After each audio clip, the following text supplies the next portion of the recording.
It's cold out here. Sometimes it rains and the logs are heavy. Yeah, you just gotta keep going. Usually it's better with the team.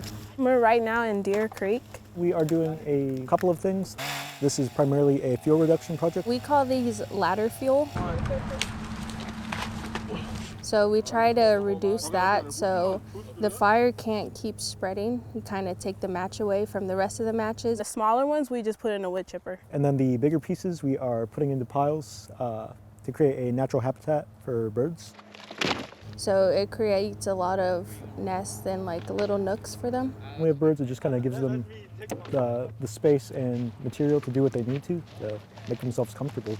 1, 2, 3, lift.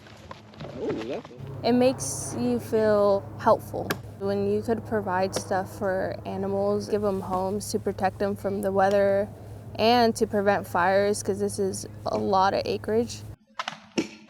You know, there's people that live not too far from here, and then there's people's property that's nearby. Off a glance, we can see how much progress we've made and just the immediate change that we can make.